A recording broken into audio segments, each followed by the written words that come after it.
Los espiritualistas trinitarios marianos son un credo que surge en el año de 1866, favorecido por la libertad de ideas fomentada por las leyes de reforma, entre un grupo de ferrocarrileros y algunos marginados urbanos. Se nombraron de esta manera debido a que en primera instancia trabajan con seres espirituales de luz. El trinitario es porque creen en la Santa Trinidad de Padre, Hijo y Espíritu Santo. Y por último, al reconocer a María como la Madre de Jesús, incluyeron el marianos. La doctrina tuvo su origen en la Iglesia Eliasista de México con su fundador Roque Rojas Esparza. Es importante decir que Roque Rojas Esparza no fundó el espiritualismo trinitario mariano. La iglesia creada por Roque Rojas estaba dividida en 7 iglesias. Cada una corresponde a los mencionados en el libro del Apocalipsis del apóstol Juan, y cada una de ellas tiene un sello o un escudo. El espiritualismo trinitario mariano tiene su origen en el 6º sello.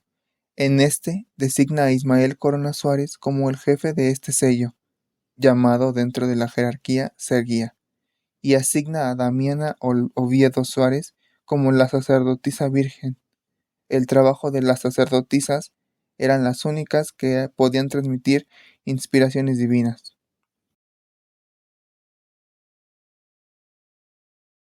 Cuando muere Roque Rojas, se crea una dispersión en los 7 sellos, y el 6º rompe relación con todos los demás sellos. Y Damiana, yendo en contra de la jerarquía impuesta, se nombra jefe, y se empieza a autonombrar Iglesia del 6º sello. Después de esta separación, empiezan a adoptar fenómenos propios del espiritismo kardeciano, con influencias en sus prácticas como el trance, la posesión, la mediumnidad, la videncia, la clarividencia, la escritura automática y la sanación por medio de pases magnéticos. Su teología sencilla, la ayuda práctica de las curaciones, la independencia de sus grupos y un reconocimiento de la forma de vida de las personas humildes, permite su amplia aceptación a todo lo ancho de la República Mexicana. El crecimiento y luego la división es tan rápida que para 1930 el espiritualismo trinitario mariano es más difundido que la iglesia que le dio origen, y para 1950 alcanza países de Latinoamérica y zonas del sur de Estados Unidos de Norteamérica. El espiritualismo trinitario mariano hoy día se practica, ya que además de las ceremonias propias del credo, la curación de enfermedades por medio de procedimientos mágicos religiosos, así como por el trance y la posesión de espíritus, intercalados con la práctica de la llamada medicina tradicional mexicana, constituye uno de los sistemas médicos más solicitados del país. Según datos del INEGI, en el año 2020 había cerca de 37,000 practicantes en México.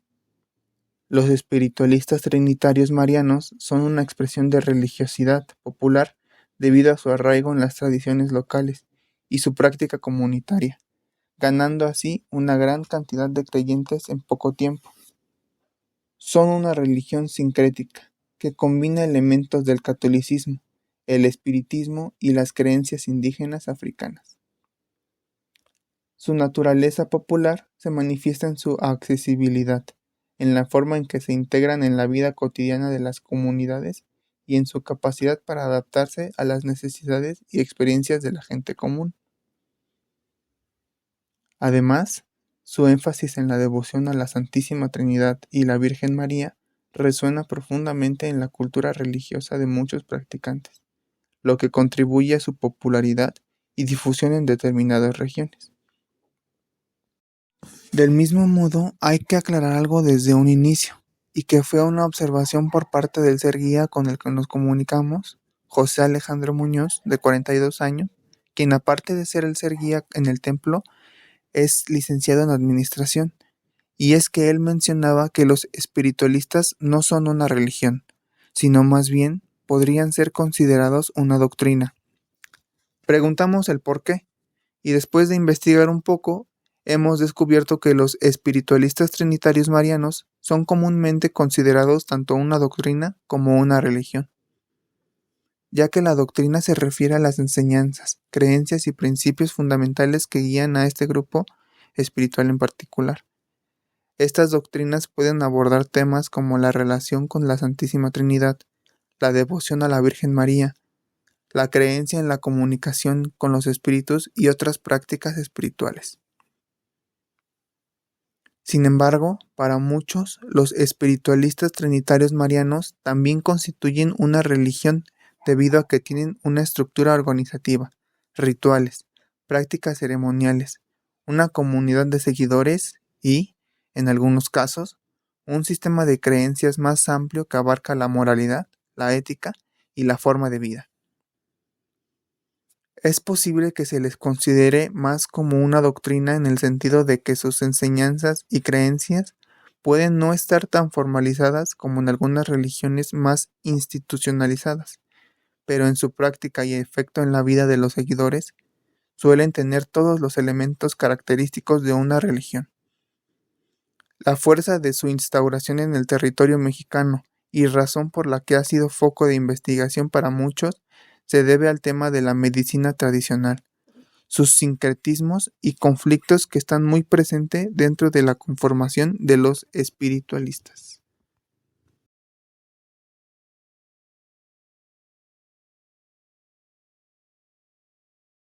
Sus creencias son sencillas. Se basa únicamente en 5 divinidades: Dios Padre, Dios Hijo, Dios Espíritu Santo, María y el pastor Elías, quien es Roque Rojas, el patriarca de la doctrina. No leen la Biblia porque la Biblia sin el último testamento de Roque Rojas no está completa, además de que al recibir la enseñanza de espíritu a espíritu ante las cátedras, ya no es necesario usar la Biblia ni ningún otro libro sagrado, ya que del mismo modo la verdadera y única iglesia son los templos que fundó Roque Rojas, por lo que la Iglesia Católica es considerada una degeneración del cristianismo, demostrando entonces el punto que mencionan respecto a que el verdadero Salvador y portador de la palabra de Dios es Roque Rojas, enviado por Dios a salvar a la humanidad, presente en la tercera era, es decir, la nuestra. De igual manera, cuando conversamos con el ser guía, fue muy puntual en decir que ellos no rezan como la Iglesia Católica, que solo se repite lo establecido, sino ellos hacen oración, lo cual definió como el diálogo de espíritu y corazón con Dios. Estos pensamientos son entonces el que genera la jerarquía dentro de la comunidad, que a decir verdad entre los espiritualistas no existe una verdadera autoridad que una y coordine todos los templos, ya que los templos espiritualistas surgen de manera espontánea y muchos no se registran debidamente. Cada templo es independiente. Cuando alguien funda otro templo, ejerce cierta vigilancia sobre él. Sin embargo, dentro de las comunidades podemos encontrar cierta división en los roles que cada individuo ejerce, en los cuales puedes ir escalando dependiendo de cuál sea tu entrega en ellos, que te permita subir un peldaño en esta jerarquía y evolucionar como ser humano. En primera instancia tenemos a los componentes, quienes son aquellas personas que están marcadas porque cuentan con dones o tienen alguna misión. Los componentes se dividen a su vez en ser guía, puede ser hombre o mujer, tiene la máxima autoridad en el templo, es elegido por un llamamiento de Dios hecho por sueño, visión o medium en éxtasis. Es un cargo vitalicio. Su papel consiste en cuidar la doctrina correcta, dirigir los ritos, aconsejar a la gente y preocuparse por el mantenimiento del templo. En segundo lugar, está Nave. Es el suplente del guía. Cuando la mujer es la guía, normalmente es el marido quien toma este cargo. Y en tercer lugar, Pedro. Es elegido entre todos los miembros de la congregación, es el intermediario entre el guía y los demás. Faltando el guía y la nave, dirige el culto. Cuando hay alguna ceremonia, enciende los cirios frente al altar. Siguiendo con la clasificación, podemos encontrar a los labriegos, quienes realizan las principales actividades en el templo o se preparan para ello. Se pueden clasificar a su vez en 3 grupos importantes. Mediums son los intermediarios entre los espíritus y la comunidad y quienes logran dicha comunicación a través de una elevación que los lleva al éxtasis. Entre ellos se distinguen los pedestales o portavoces, que tienen los dones de palabra, intuición y revelación. Pueden perfeccionarse hasta llegar a ser ruiseñores. Las plumas de oro apuntan los mensajes recibidos por los espíritus. Las facultades son mediums más entrenados que pueden recibir espíritus de distintas personas. Entre ellas hay clarividentes, que pueden ver la profundidad de una persona sin entrar en trance, y videntes, que pueden predecir terremotos, guerras u otro tipo de acontecimientos. Siguiendo con la jerarquía están los guardianes, columnas o pilares. Cuidan el templo, lo limpian y adornan y ponen en orden, organizan el acceso para llegar a las cátedras o para alguna curación o limpia. Incluso pueden ser partícipes de las curaciones y crean una conexión entre el medium y la persona curada, ayudando a que, durante este momento, solo existan ellos sin dejar que nada más interrumpa y rompa el trance. Siguiendo se encuentra el pueblo de Israel. Estos son los verdaderos miembros de la congregación. Entre ellos puede estar la gente que no tiene ningún compromiso con la congregación, aunque haya sido bautizada en ella. Acuden al templo cuando tienen alguna necesidad. O bien, aquella que mediante una marca con aceite consagrado entran a formar parte de las tribus del pueblo de Israel y reciben algún don. Este grupo, mediante el entrenamiento, o mejor llamado desarrollo, irán despertando este don hasta convertirse en mediums. Lo que sí se sabe es que el pueblo de Israel son todos los que aceptan la doctrina, pues, reiterando lo que decíamos, los espiritualistas creen en la evolución, es decir, que cada alma es la de ayer, la de hoy y será la de mañana, por lo que cada conocimiento debe ser aceptado, pues es conocimiento ancestral. Siguiendo con esta lógica, también existe una jerarquía dentro de los espíritus que los clasifica, ya que tienen un papel fundamental dentro de los templos, pues son los que van guiando al pueblo de Israel. Gracias a que han logrado el punto más alto en la evolución, son los que ahora se encargan de enseñar los pasos a seguir para que todos los demás puedan lograrlo también. Al ser una doctrina que trabaja con ellos, se debe entender que solo es un grupo selecto, por ello es que los mediums son personas con las que se trabajó arduamente desde antes, empezando con el hecho de que la Santa Trinidad es esencial para el entendimiento religioso y trinitario, y que dota de conocimientos y protecciones a los mediums y seres guía. Los espíritus de luz o protectores son aquellos que intervienen en las limpias mediante los mediums. Según ellos, se trata de espíritus de los aztecas, otomís y totonacas.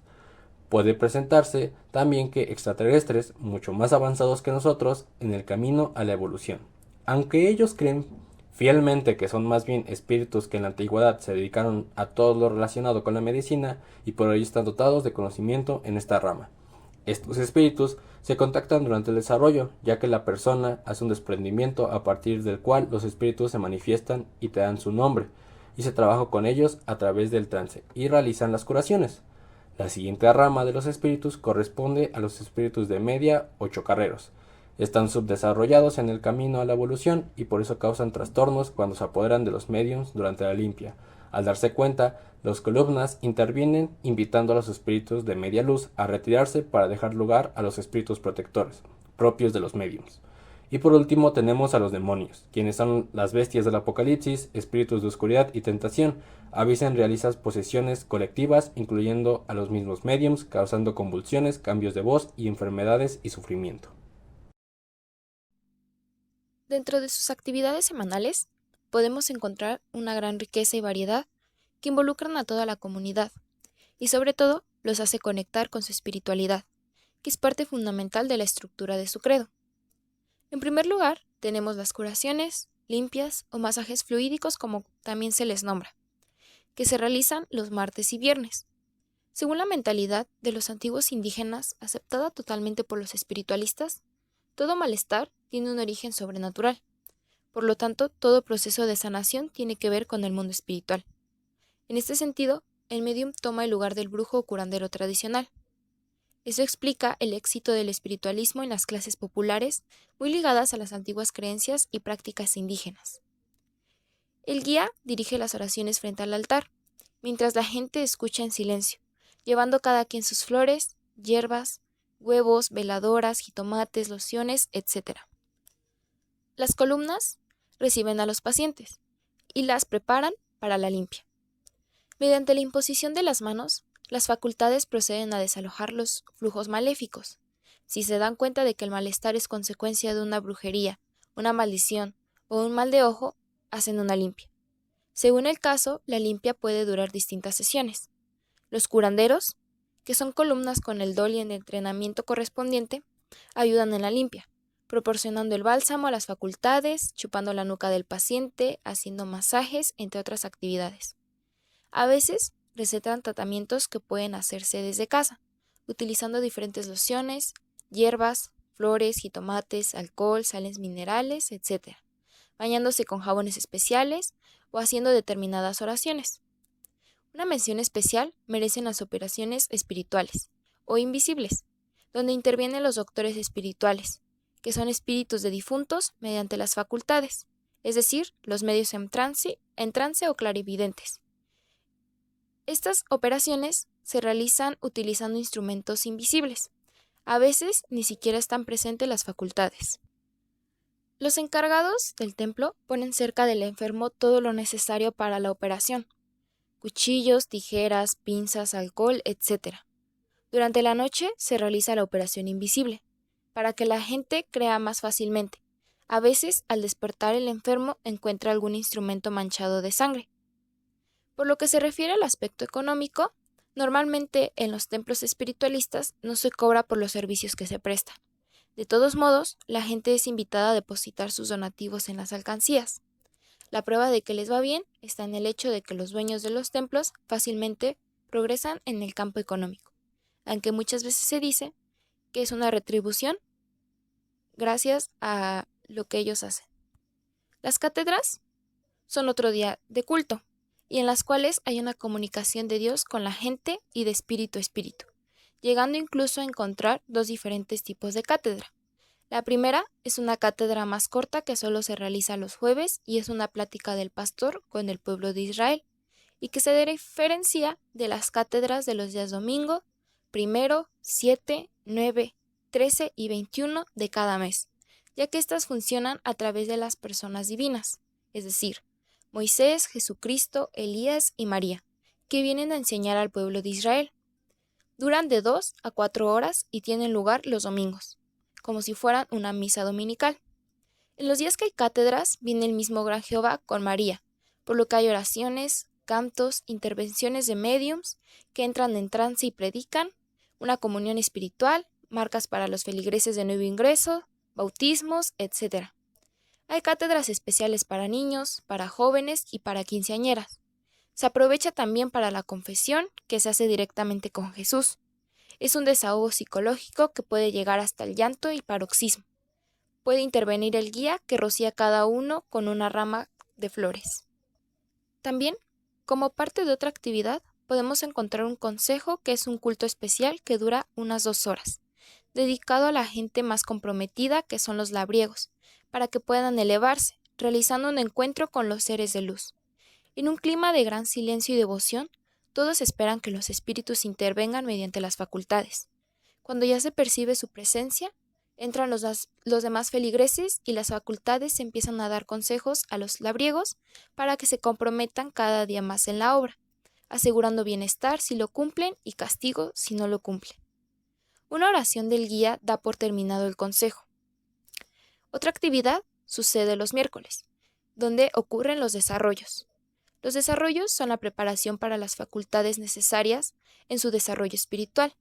Es un aspecto fundamental en esta doctrina, pues implica el crecimiento personal y espiritual de los individuos a través de prácticas como la oración, la meditación, la participación en ceremonias religiosas y el cultivo de virtudes como la compasión, la humildad y la caridad. El objetivo de estos desarrollos es alcanzar una conexión más profunda con lo divino y encontrar la paz interior.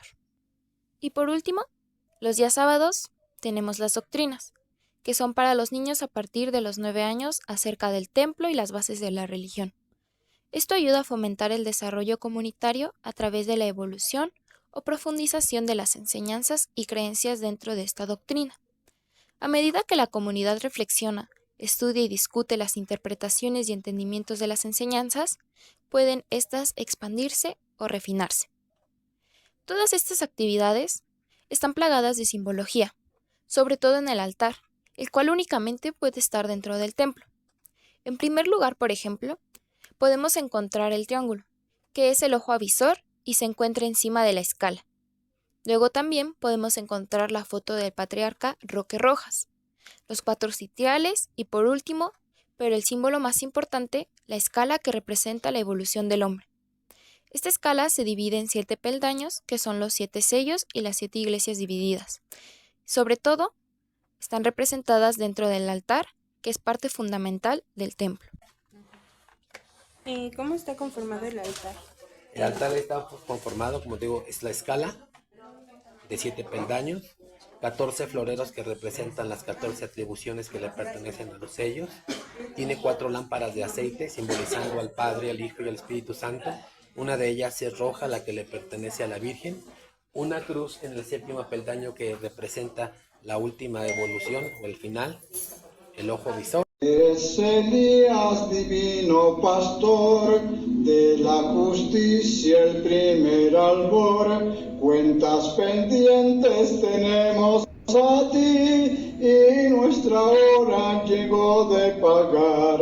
Faro de luz, restitución de lo que el hombre necio ocultó. Divina aurora de luz y amor que nos anuncia que el tiempo llegó, tocando a tus hijos con tu caridad. Eres el Padre que alerta nos da, quieres que el sueño del hombre dé fin y que despierte a la realidad. Faro de luz, restitución de lo que el hombre necio ocultó. Divina aurora de luz y amor que nos anuncia que el tiempo llegó. En Occidente ha nacido la luz, como en Oriente nació con Jesús. Calladamente y sencillo llegó, en roque rojas Elías descendió. Faro de luz, restitución de...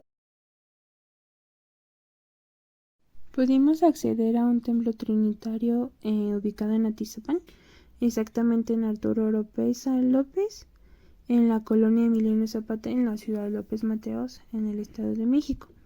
Este lucía como una casa normal, no había nada que dijera que aquel lugar era un templo. La puerta tenía una pequeña apertura donde tú metías la mano y jalabas el pestillo para abrir e ingresar con total confianza. El lugar era una casa normal, con un patio grande, donde se ubicaban los asientos en donde la gente esperaba su turno para pasar a curación. Esto gracias a una ficha que pides cuando llegas y que te asigna un número que después nombrarán los pilares para que ingreses. La casa estaba del lado derecho, cerrada, pero con un tendedero utilizado, mientras que en la parte izquierda había un cuarto pequeño, designado únicamente a las limpias, que se realizan con hierbas y con fuego. En este sitio solo podías acceder si estabas por realizar una limpia y habías pagado tus hierbas. Y de manera central estaba el altar en su esplendor, acompañando a las curaciones que se realizaban a su lado izquierdo, mientras que en el lado derecho estaba el ser guía que repartía las bichas, bálsamos, velas o respondía a dudas de la comunidad. Fue en ese pequeño espacio en donde el ser guía nos recibió de manera muy amable, accedió a la entrevista y afortunadamente pudimos ser partícipes para una curación y un masaje por parte de un hermanito de la comunidad. Sin embargo, fue muy insistente en que las fotos debían ser sin que nadie lo notara y sin que salieran los rostros de las personas que estaban ahí. No pudimos grabar ni mucho menos obtener fotos de su rostro, únicamente respondiendo de manera muy puntual cada pregunta. En primera instancia acudimos un día viernes a las 9 de la mañana y hacia el día de curación encontramos que no se podía cruzar manos ni piernas porque aquello hacía que hubiera una detención en el fluido con el cual los espiritualistas laboran por lo que ocasionaba que se tardara más tiempo en las curaciones. Del mismo modo, la persona que ingresaría a la curación no debía llevar puesto nada que interrumpiera con el trabajo del medium, tal como pinzas para el cabello, suéteres o aretes grandes. Esta persona ingresaría por una puerta que sirve únicamente como entrada y que conecta con una habitación donde habrá ya más mediums trabajando en un proceso de trance. Antes de colocarse frente al medium que se le haya asignado o con quien ya tenía sesiones anteriormente, deberá saludarlo con cordialidad y repitiendo las palabras: en nombre de Dios, yo te saludo, ser espiritual. El medium te saludará de vuelta, ya en trance, y se pondrá de pie para preguntar de manera directa si hay algo que te molesta, o en algunas ocasiones los espíritus ya pueden sentir qué ocurre, por lo que directamente acuden al área donde se encuentra el dolor físico o espiritual y lo sanarán con un movimiento fluido que pretende sanar aquello que ha ocasionado el molestar, ya sea un embrujo, caída o dolor emocional que evolucionó hacia un dolor físico. Esto mediante un procedimiento de imposición de manos, ya que los mediums tienen la capacidad de canalizar energía curativa a través de estos movimientos, un método que se utiliza en muchas tradiciones espirituales para transmitir energía positiva y sanadora. En sí no existe un diálogo del medium con la persona curada, ya que el medium suelta únicamente murmullos. Sin embargo, algunas veces sí habrá palabras entendibles. Esencialmente sí se necesita saber algo específico o simplemente dando recomendaciones. Por ejemplo, en el caso de una compañera que ingresó, se le hizo un comentario respecto a que debería alimentarse mejor, o su estómago se estaría inflamando y su menstruación se volvería irregular. Que ya investigando se descubrió que los espiritualistas no tienen una relación de tabú con la menstruación. Al contrario, pueden tener rituales específicos o prácticas asociadas con la menstruación que reflejan la conexión con la fertilidad, la ciclicidad de la naturaleza o la capacidad de las mujeres para dar vida, considerando estos aspectos como sagrados y poderosos. Sin embargo, al tratarse de una tradición diversa y con variaciones en sus interpretaciones y prácticas, es importante reconocer que las opiniones y actitudes hacia la menstruación pueden diferir entre diferentes comunidades o practicantes individuales dentro de esta doctrina. Pero volviendo al tema, después que el medium o tú mismo determinarán que no hay nada más que sanar, tendrás que despedirte y agradecer la curación. En el caso de la compañera, tuvimos siempre apoyo para una persona a la que se le denominó Pilar, y quien se encargó de guiar qué decir, qué no y qué movimiento hacer en cada ocasión. Así como también mencionó que para despedirse se debía de decir: te agradezco, hermano espíritu, por esta curación. Pero para finalmente salir del cuarto designado a la curación, por otra puerta, especialmente únicamente de salida. Sin embargo, eso no fue todo, ya que al salir un hermano detuvo a la compañera que ingresó a la curación para dejarla de pie mientras él tocaba un poco su muslo y luego la cadera, buscando generar algún malestar en ella. Cuando lo hubo, el hermano se puso de pie y realizó un proceso más quiropráctico, ya que le tronó la espalda, los hombros y el cuello de manera limpia y eficaz, argumentando que ahora sí se sentiría bien. Y en efecto, la compañera dijo sentir que una relajación extrema que la reinició, tardando unos minutos en volver a estar completamente conectada al mundo. Mencionó que incluso se sentía más liviana y tranquila. Le pudimos hacer una entrevista a una creyente. Su nombre es Carla Jenny y su edad es de 28 años. Es del Estado de México, en el municipio de Atizapán de Zaragoza. Ella nos comentaba que dentro de su familia, ella y su hermana menor practican el espiritualismo trinitario mariano, y el resto es de la religión católica, aunque uno de sus tíos es practicante junto con su mamá. Ella llegó a la doctrina hace poco, alrededor de 4 meses, por medio de su mamá, pero ya tenía contacto desde pequeña por medio de uno de sus tíos. Es un paciente de psiquiatría por el trastorno límite de la personalidad, por lo cual ella nos comenta un poco del cómo es que ella llegó a esta doctrina. ¿El templo te ha ayudado con la ansiedad y del futuro a partir de lo que me cuentas de del por qué llegaste ahí? Sí, claro, yo me ayudó mucho, mucho a disminuir la ansiedad. Eh, Estoy segura que curaron mi depresión. Este, y hay una frase que yo solía como mucho sobrepensar sobre el futuro, ¿sabes? Es como algo que a todos nos causa miedo, pero en mi experiencia me causaba mucho pavor. Por eso yo ya no pensaba en un futuro. No quería pensar en un futuro porque me daba mucho miedo. Pero ellos con sus consejos, en nombre de Dios, con sus consejos, sus palabras de aliento, te ayudan muchísimo. Porque generalmente son directos, pero sus palabras las sientes con amor, ¿sabes?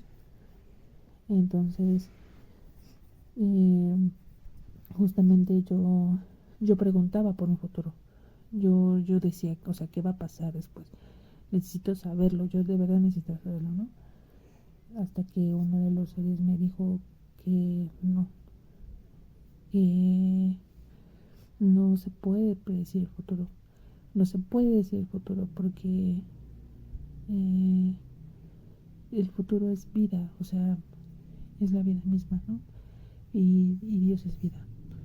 Entonces, solamente tienes como que seguir y confiar. Y yo como que lo tomé como ese tipo de juegos de confianza en donde te tiras y confías. Ella nos comentó que algo que le gustaba de esta doctrina es el hecho de la concepción del libre albedrío, en la que que te dan la libertad de profesar cualquier religión, pero con una condición, que siempre y cuando sea dirigida a Dios, siendo así la comodidad en la que nuestra entrevistadora se sintiera. Otro factor importante en la espiritualidad para Carla es qué significa salir de esa dimensión y una forma en la que pueda contactar o conectar con Dios. Ella pertenece dentro del pueblo de Israel, por lo cual solo asiste a las cátedras y curaciones. También nos comentaba que dentro de su círculo social les encontraba muy interesante su doctrina, y dentro de la entrevista le preguntamos si encontraba un cambio en su enfermedad a partir de estas curaciones, por lo que ella nos comentó. ¿Cómo llegaste a esta religión? Bueno, yo soy una paciente psiquiátrica. Yo tuve un cuadro de un trastorno depresivo mayor junto con ansiedad generalizada. Entonces yo iba a, bueno, solicité ayuda en muchas partes, con psicólogos, estuve con varios psicólogos, también psiquiátricos y demás. Pero sentía que no me ayudaban. Bueno, yo no sentía mejoría. Entonces llegó a un punto en el que yo ya estaba pensando en atentar contra mi vida. Entonces yo se lo platico a mi mamá y ella es la que me sugiere ir al templo para pedir ayuda. Ya yo estaba en un momento en una crisis emocional. Entonces dije, bueno, vamos a intentarlo por última vez. Entonces fuimos al templo. En general, los espiritualistas trinitarios marianos forman una comunidad religiosa arraigada en la fe, la espiritualidad y la conexión con lo divino, con una diversidad de prácticas y creencias que pueden variar entre diferentes grupos o individuos dentro de esta tradición. Aprender de los espiritualistas trinitarios marianos puede implicar comprender y apreciar su perspectiva diversa y compleja sobre la vida, la espiritualidad y la conexión con lo divino, llevando consigo valiosas lecciones sobre la tolerancia, la espiritualidad personal y la solidaridad comunitaria. Las personas acuden a los espiritualistas por una variedad de motivos personales que van desde la búsqueda de respuestas espirituales hasta la necesidad de apoyo comunitario y curación, por lo que es fácil comprender el porqué de su auge. La gente se siente segura al tratar aquello que no parece tener fin. El acercamiento a los espiritualistas trinitarios marianos o a cualquier tradición espiritual debe ser una elección personal basada en tus propios intereses, necesidades y respeto por la diversidad religiosa y cultural.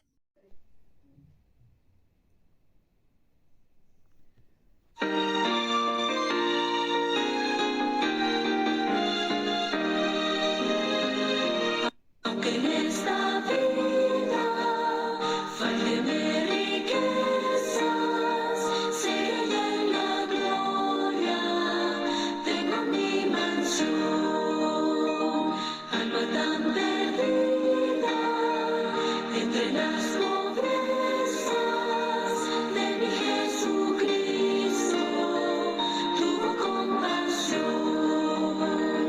más allá del sol. Más allá del sol, yo tengo un hogar, bello hogar, más allá del sol, más allá del sol, más allá del sol, yo tengo un hogar, bello hogar, más allá del sol, así por el mundo, yo voy caminando.